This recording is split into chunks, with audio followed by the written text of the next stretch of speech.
Yeah, so I've learned over time about my strengths and weaknesses. And over time, I think I've improved, and it's been a long time, long efforts to improve. And I think initially when I started, I was not very intentional on working on myself to become the best or at least get somewhere. I got at some point, I rediscovered myself at some years after my practicing as an RN. So tonight I'm going to talk about the experiences that I had, and especially my initial uh, employments as a nurse, and especially as a male nurse. And it was one of my, turning point in my nursing career. So I actually got a job with one of the big private hospital in Kenya, and I was working in postnatal unit. I was working a night shift, and as usual, what makes night shifts, and you are always like busy. Patients are sleeping, maybe, and you have um, processes. You have to pass meds during a night shift and do activities and other assignments that you're supposed to do on a night shift. So I actually was taking care of, I think then I was taking of around six, I think seven patients to a private hospital. And they were all had delivered women who had given birth. Two had been done CS, and four, I think four had normal delivery. So it was pretty like a normal, chilled, nice evening or night. I was looking forward for a good time. And it was a big struggle that night because I didn't have easy time. So as I was taking care of that patient, one of the patients was a senior manager in one of the Kenya Commercial Bank, KCB Bank in Kenya. And obviously, I can't mention her name, but I will never forget that experience. And the experience was really nasty, and to me, it was like ego breaking and like unbelievable how what really happened exactly. So when I was taking care of now, you see six newborns and six mothers. So this one lady, she actually wanted to sleep like the whole night. So I did not know that she did not voice like she did not want to breastfeed her neonate at night. So um, we talked about it. I gave her pain medication as I am supposed to do, as actually according to my assessments. I gave her pain medication. I gave her, I think she wanted to shower that night, and she had a good shower. And then she went to bed around maybe at 11 p.m. And it was just calm. I gave past medication to the other patients. Then she went to sleep. So she wanted to have her baby sleep in the baby cot.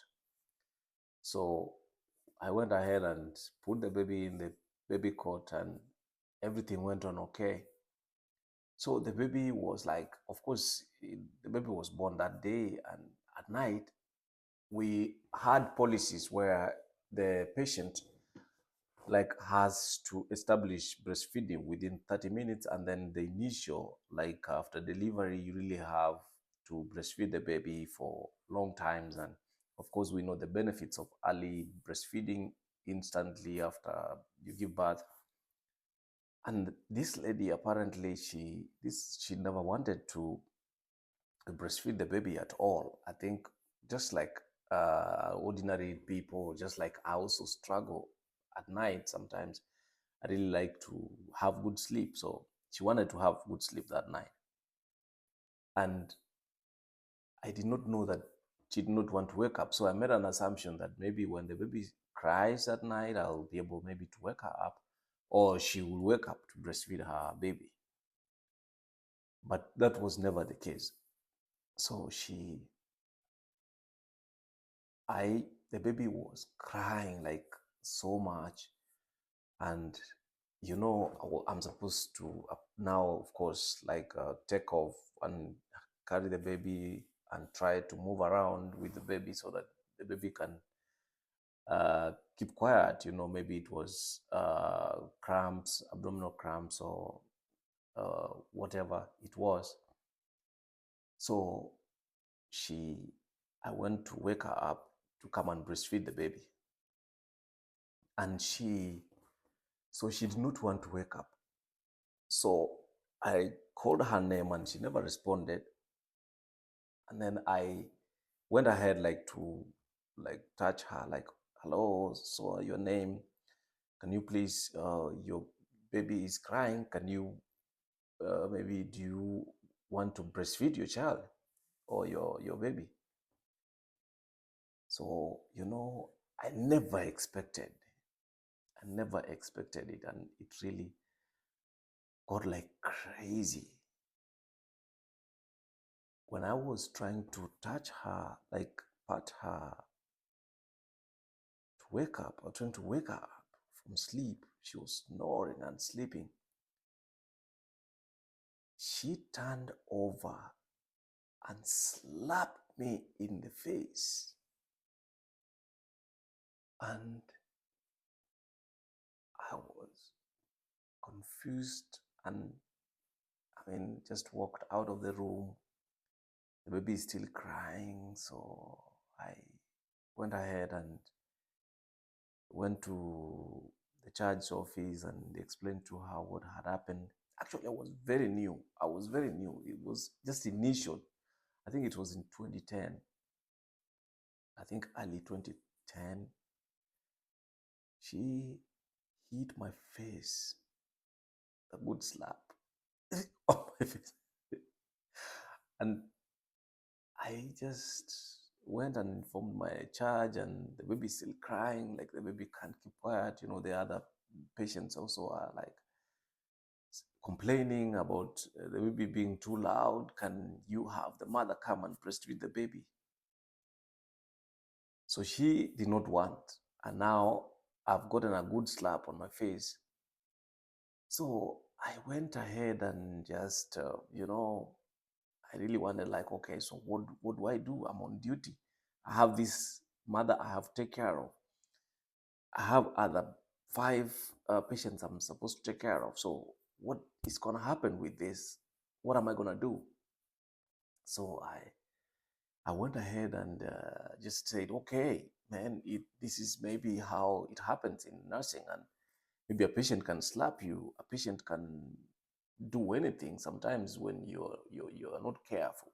Because I've seen cases and incidents where some nurses have been killed by patients. That a nurse was killed in Nairobi outpatient, and he said, I could never forget, because it was a patient with mental illness who stabbed a nurse and killed her on the spot. And we have a lot of cases in the US, we've seen all over the world.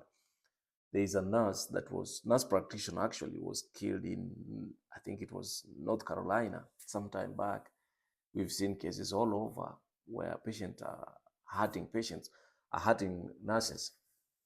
There was a nurse I was working with, also was taking care of a prisoner, and this patient stabbed on his neck with a pen.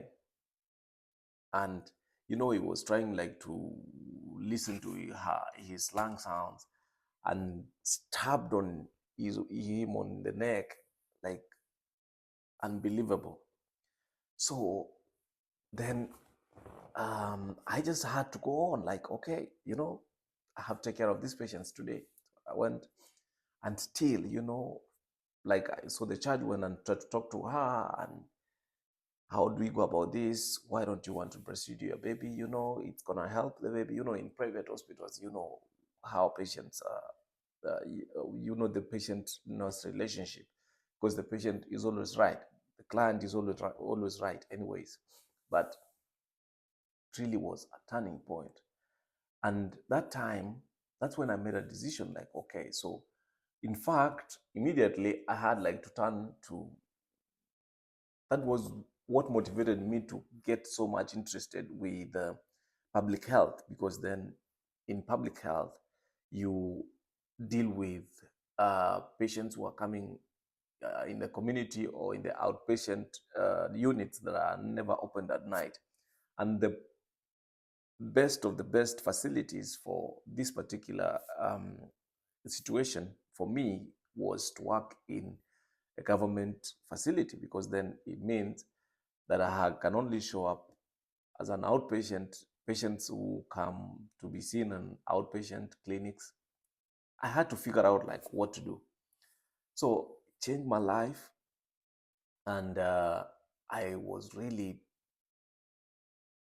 disappointed and surprised what kind of challenges nurses face in the hospital.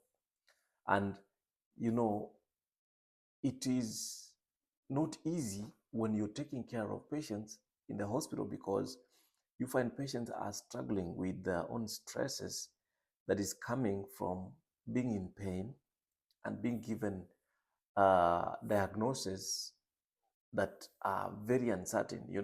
Being in pain, maybe it's an elderly patient who has conditions like dementia, and they are agitated, they are combative, and they don't want you to touch them, and then you go touch them, and maybe they are frustrated, and they are stressed, super stressed.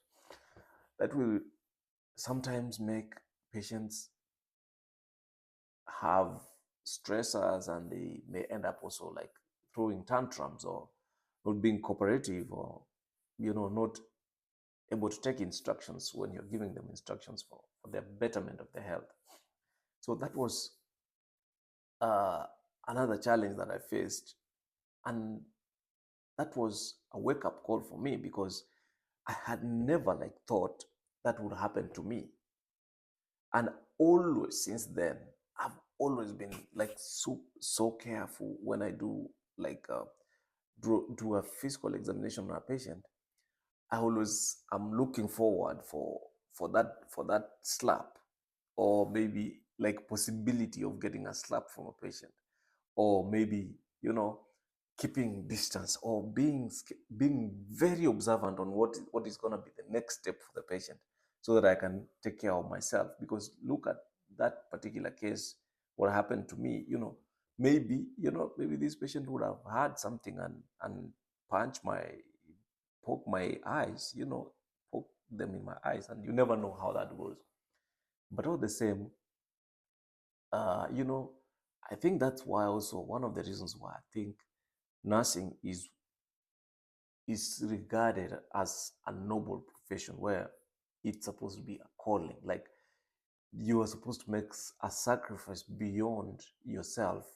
You're supposed to be taking care of sick people who need help, and they are at the lowest levels. And you find that when you do that, you always looking for balance with yourself before you can like serve other people, and you're looking to have a complete, emotionally balanced self, for you to be able to take or handle situations. Because sometimes also, like, you're always having issues with, for example, critically ill patients who are changing conditions, and that affects you emotionally as a registered nurse. And it's always never easy, but most of these situations, I'm never gonna judge and say, okay, this patient, did. Of course, like, I was really not hard. It was just a slap, but always being careful, and always watching your space, and always trying to be to protect yourself, or come from a point of like understanding or being empathetic to understand what the patient is going through. So, I mean, that's one of the challenges that I've personal experiences, and I hope we're going to continue to share this. I ask that you kindly subscribe to my YouTube channel. I kindly ask that you subscribe to my YouTube channel, and I'll be able to post. I'll try as much as I can to post a video every day. I hope this is going to be interesting. This is a personal stories. These are personal experiences. And I mean, like, it's a platform, and I'm trying to be all I can be and do everything and go everywhere. Thank you so much, and see you next time.